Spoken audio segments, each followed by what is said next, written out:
Bienvenue au balado L'investisseur transformé. Avez-vous l'impression qu'il y a trop d'options et d'opinions vous disant comment investir et planifier votre avenir financier? Grâce à son approche simple et directe, l'animateur Ruben Antoine de la firme Toulette Matthews et Associés vous guide à travers la complexité de l'industrie financière.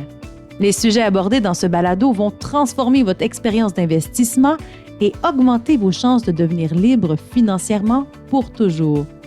Bonne écoute!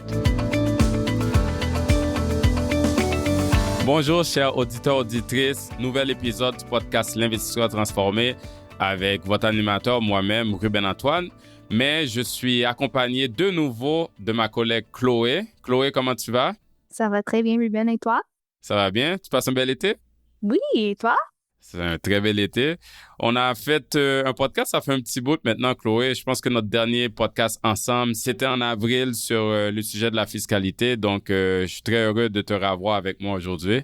Oui, c'est un plaisir d'être de retour sur le podcast. Et beaucoup de choses se sont passées depuis notre dernier épisode, donc on va en parler aujourd'hui. Oui, justement, Chloé, aujourd'hui, on fait la revue de la mi-année de 2025. Et comme tu dis, il s'est passé beaucoup de choses. On va en parler justement, il y a beaucoup d'enjeux qu'on va aborder sur les 6 premiers mois de l'année. Et on va aussi parler des rendements du marché. Pour commencer, je pense que le plus important, c'est l'élection aux États-Unis, le retour de Donald Trump. C'est un événement majeur tant sur le plan géopolitique que pour les marchés. Et c'était un choc pour le Canada et pour beaucoup de partenaires commerciaux des États-Unis. Sur le plan géopolitique, c'est aussi un choc pour l'OTAN, le G7, tout le monde en fait. Au Canada, on a aussi le nouveau gouvernement libéral et sur le plan géopolitique, c'est encore très turbulent. Il y a encore la guerre en Ukraine, le conflit Israël-Hamas et maintenant un nouveau conflit avec l'Iran. Oui, exactement, Chloé. Et du point de vue des investisseurs, avec tout ce que tu viens de dire, plusieurs diront « Wow, ça fait beaucoup de choses, beaucoup d'inquiétudes. C'est une période vraiment difficile. » Et on a aussi vu comment le marché a été turbulent. Hein. Il y avait beaucoup de volatilité, surtout autour de ce que Trump y appelait le jour de la libération. Donc, on parle du début avril, comme on le sait, où il a imposé des tarifs douaniers très élevés sur toute la planète. Donc, avec ça, les autres pays ont fait des représailles.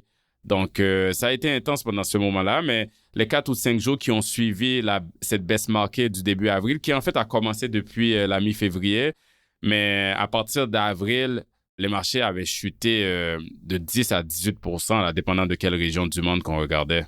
Oui. Donc, c'était quand même un choc, c'était beaucoup de volatilité. Mais ce qui était étonnant, c'est qu'ensuite, on a assisté à une reprise vraiment rapide quand l'administration américaine a commencé à faire marche arrière sur certaines de leurs positions par rapport aux tarifs douaniers. Exact. Avant qu'on parle de la reprise, parlons de la chute. Comme j'ai dit, ça a chuté beaucoup entre la mi-février et le mois d'avril, le début avril. Donc, Chloé, est-ce que tu peux nous dire à peu près ça a été quoi l'ampleur de cette baisse-là? Oui, bonne question. Le Canada a chuté de 12 %. Les États-Unis, mesurés par le S&P 500, ont perdu 18 %. Les marchés développés, mesurés par MSCI, principalement l'Europe, ont chuté de 14 % et les marchés émergents ont perdu environ 15 %. OK, mais j'aimerais attirer l'attention par rapport à toutes les baisses que tu viens de mentionner sur celle des États-Unis. 18 %. C'est quand même une grosse baisse, là, parce que ça s'apparente à ce qu'on appelle, là, dans notre jargon, un marché baissier, hein? Exactement. Une baisse de 10 %, c'est une correction. Et une baisse de 20 %, on parle de marché baissier. Donc là, on était vraiment à la limite. Et tout ça s'est produit en l'espace d'un peu plus d'un mois. Mais ensuite, les marchés se sont redressés très rapidement. Puis ça me rappelle vraiment de ce qui s'est passé en février à mars 2020. OK, oui, là, tu parles de la pandémie, hein? On avait eu une très forte chute en février-mars 2020, là, 35 % là, environ pour le marché américain. Puis c'était comme une reprise en V, là. Ça a été suivi d'une reprise, puis c'est ça, là. Donc, je suis d'accord avec toi, là, ça ressemble beaucoup à ce qui s'est passé au début de cette année-là. Mais parlons maintenant des rendements, là, depuis le début de l'année. Donc, le mois de janvier, le mois de février ont été positifs. Puis après, il y a eu la baisse. Puis après, les marchés ont rebondi. Exact. Donc, si on veut passer en revue les rendements des différentes régions pour tous les 6 mois depuis le début de l'année, de janvier à juin Peux-tu nous en dire un peu plus, Chloé? Oui, alors, les obligations à court terme canadiens ont monté de 2 les obligations à long terme canadiennes ont augmenté de 1 les actions canadiennes de 10 les actions américaines de seulement 0,6 les actions internationales de 13 et les actions des marchés émergents de 9 Donc, une très bonne demi-année selon moi.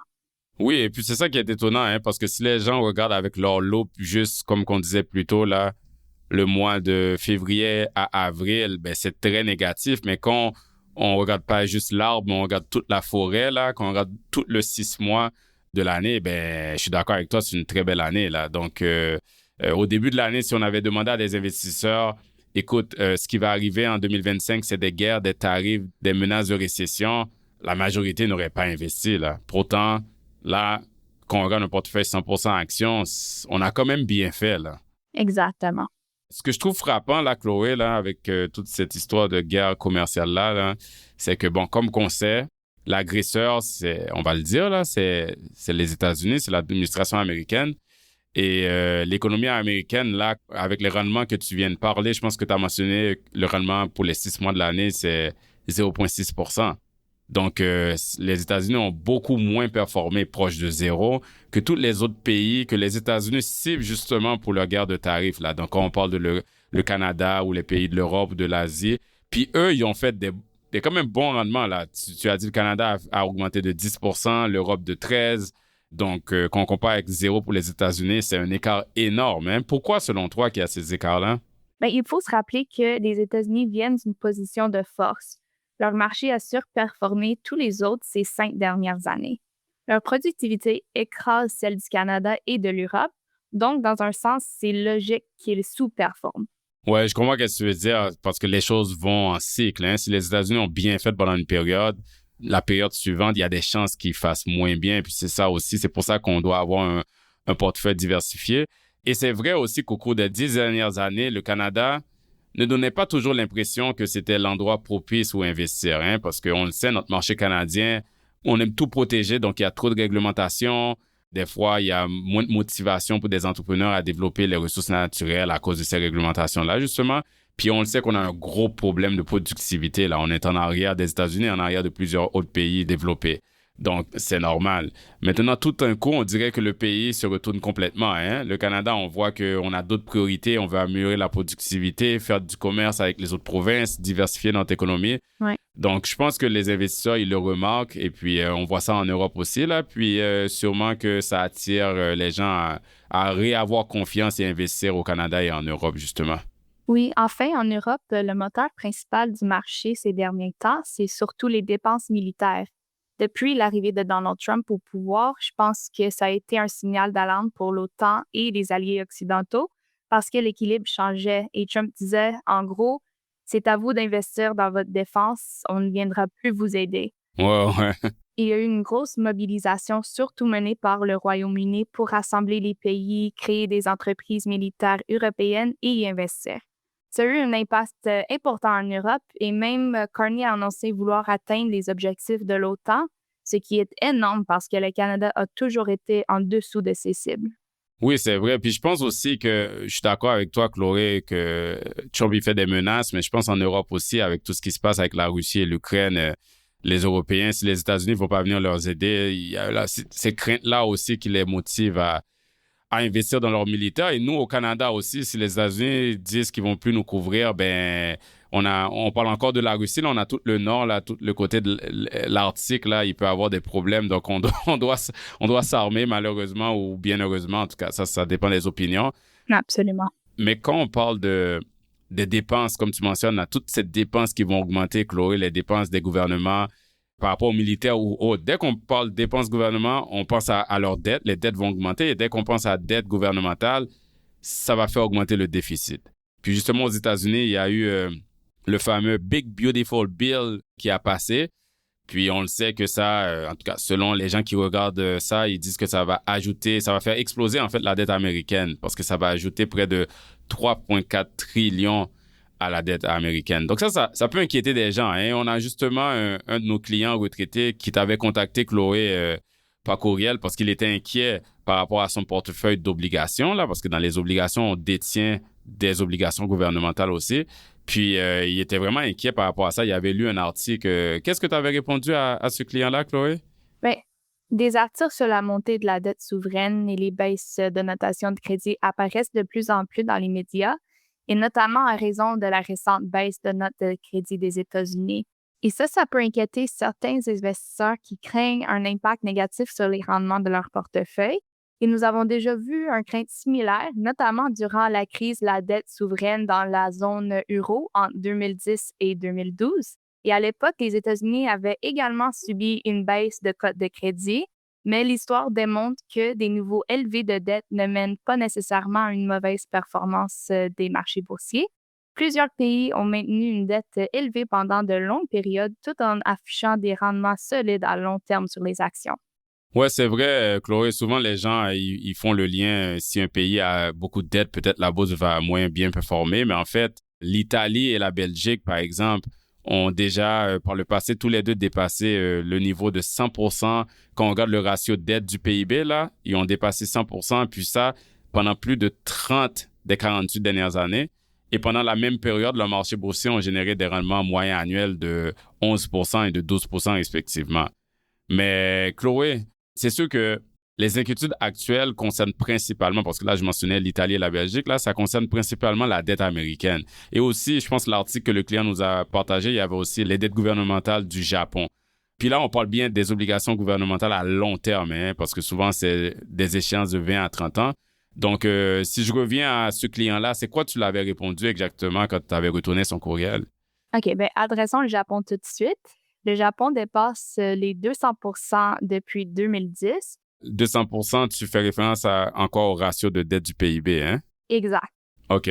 Et son marché a enregistré une performance moyenne d'environ 6% par an sur cette période.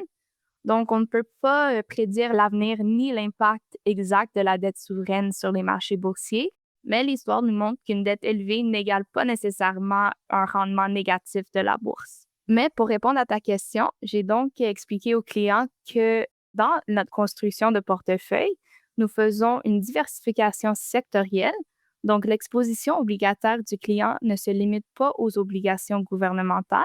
En fait, 52% de l'allocation est investie en obligations corporatives et nous varions aussi le risque lié à l'échéance. Donc, environ 67% des portefeuilles obligataires est investi dans des titres à court terme de moins de 5 ans, ce qui le rend plus résilient face à la hausse et aux fluctuations des taux d'intérêt.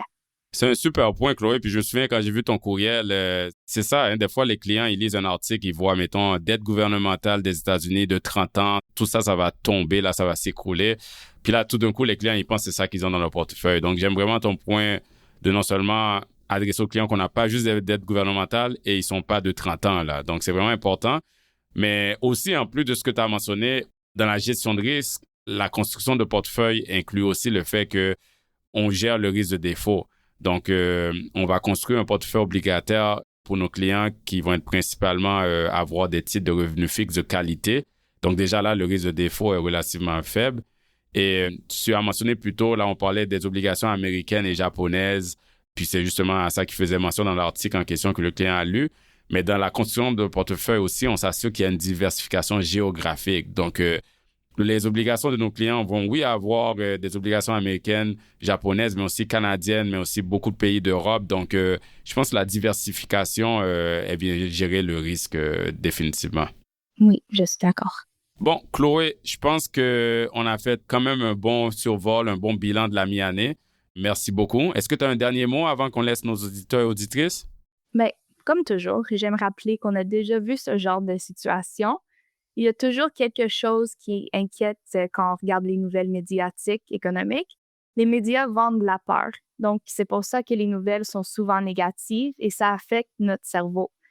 Il faut rester calme, investi, diversifié et ignorer le bruit médiatique. Et aussi garder en tête que la réalité est souvent moins noire que ce qu'on entend. Absolument, je suis 100% d'accord avec toi, Chloé, et j'ajouterais aussi que, tu sais, on vient de passer une autre période où ça a baissé, là. C'est pas la première fois qu'on a vu ça, c'est pas la dernière fois qu'on a vu ça. Chloé, qu'est-ce qu'on a fait quand ça avait baissé? Qu'est-ce qu'on a fait par rapport à nos clients? Qu'est-ce qu'on fait toujours quand ça baisse?